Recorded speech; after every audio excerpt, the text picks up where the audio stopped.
नमस्कार बच्चों। पाठ 5 चिट्ठियों की अनोखी दुनिया प्रश्नोत्तर।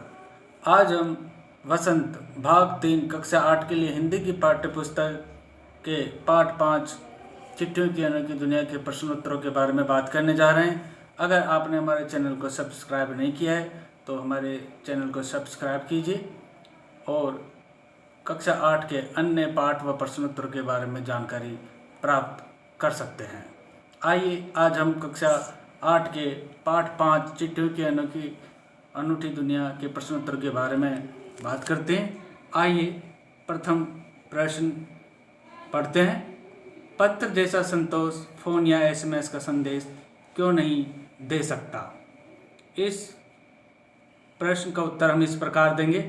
पत्र जैसा संतोष फ़ोन या एसएमएस का संदेश नहीं दे सकता है क्योंकि प्रियजनों के पत्रों को हम जितनी भी बार पढ़ते हैं उतनी बार हमें आनंद की अनुभूति होती है, परंतु एसएमएस का संदेश वह आनंद नहीं दे पाता है तथा हम उसे मिटा देते हैं।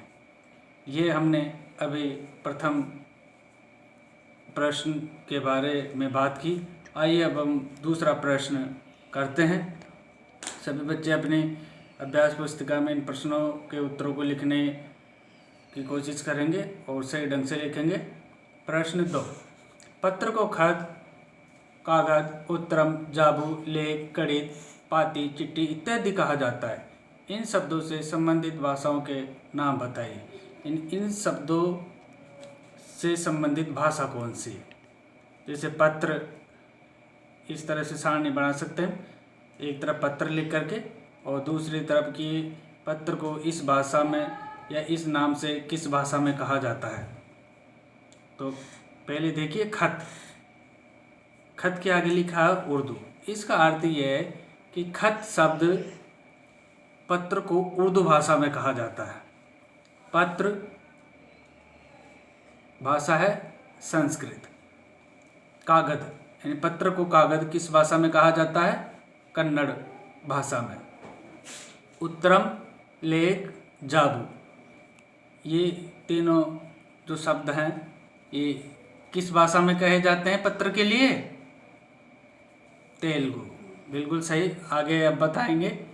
कड़ित शब्द पत्र को किस भाषा में कहा जाता है? तमिल। बिल्कुल सही, शाबाश। अब आगे देखिए। इस तरह से हम प्रश्न 2 के उत्तर कर लेंगे। और प्रश्न 3 पढ़िए। पत्र लेखन की कला के विकास के लिए क्या क्या प्रयास हुए हैं? यानी पत्र लेखन की कला का बच्चों में सही विकास हो, इसके लिए अब तक अंतर्राष्ट्रीय स्तर पर जो प्रयास हुए हैं उनको हम अपनी अभ्यास पुस्तिका में लिखेंगे। उत्तर देखिए। पत्र लेखन की कला के विकास के लिए विश्व डाक संघ की ओर से 16 वर्ष से कम आयु वर्ग के बच्चों के लिए पत्र लेखन प्रतियोगिताएं आयोजित करने का सिलसिला सन 1972 से शुरू किया गया। 16 वर्ष से कम आयु के जो बच्चे होते हैं उनमें प्रतियोगिताओं का आयोजन किया जाता है कि कौन अच्छा पत्र लिखता है और उनको पुरस्कृत किया जाता है। ये सिलसिला कब से लागू हुआ बच्चों? 1972 से। बहुत अच्छा, अति सुंदर। आइए अब हम तीसरे प्रश्न के बारे में हमने बात किया। अब हम चौथे प्रश्न के बारे में बात करते हैं और बड़े ध्यान से आप सुनेंगे। प्रश्न 4 है। पत्र ध्रुव हो सकते हैं लेकिन एसएमएस क्यों नहीं? तर्क सहित अपना विचार लिखिए। इसका उत्तर इस प्रकार देंगे अपन।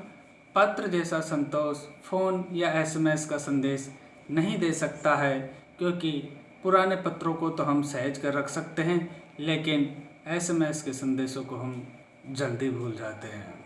कौन से संदेशों को अपन जल्दी भूल जाते हैं? एसएमएस के संदेशों को। बिल्कुल सही। और कौन से संदेश हमें लंबे समय तक याद रहते हैं? पत्र के। अच्छी बात है, अति सुंदर, बहुत अच्छी बात बताई बच्चों आपने। आइए अब आगे हम पाठ का पंचम जो प्रश्न है उसके बारे में बात करते हैं। क्या चिट्ठियों की जगह कभी फैक्स, ईमेल, टेलीफोन तथा मोबाइल ले सकते हैं? इस प्रश्न का उत्तर हम पठित पाठ के आधार पर करने का प्रयास करेंगे। चिट्ठियों की जगह कभी भी फैक्स, ईमेल, टेलीफोन तथा मोबाइल नहीं ले सकते हैं, क्योंकि जो सुख हमें चिट्ठियों से मिलता है वह अन्य साधनों से नहीं मिल सकता है। सही सुख हमें ईमेल, फैक्स, टेलीफोन, मोबाइल या पत्र, किससे अच्छा आनंद मिलता है अपन को बच्चों? पत्र से। पत्र से, बिल्कुल सही। तो इस तरह से हमने इस पाठ के प्रश्नोत्तरों के बारे में बात की, जिसका नाम था चिट्ठियों की अनूठी दुनिया। सभी बच्चे इस पाठ के प्रश्नोत्तर करने के साथ ही अपने जीवन में किसी को एक पत्र अगर नहीं लिखा है तो अपने रिश्तेदारों जैसे मामा, मामी, नाना, नानी, चाचा, चाची, उनको एक पत्र आज ही आप संकल्प कर लीजिए कि एक पत्र लिखें और अपने परिवारजनों, पिताजी आदि की सहायता से उसे डाकघर में पोस्ट करें और वह पत्र आपका अपने प्रियजनों तक पहुँचे और उनको कितनी खुशी होगी इस बात का आप स्वयं अनुभव करेंगे। इसलिए सभी बच्चे निश्चय कर ले कि आपको एक पत्र जरूर लिखना है, चाहे वो मित्र को हो, चाचा, चाची या किसी को भी हो। तो इस तरह से हमने इस पाठ के बारे में बात की। अब हम अगले पाठ की चर्चा अपने अगले वीडियो में करेंगे। तब तक के लिए धन्यवाद।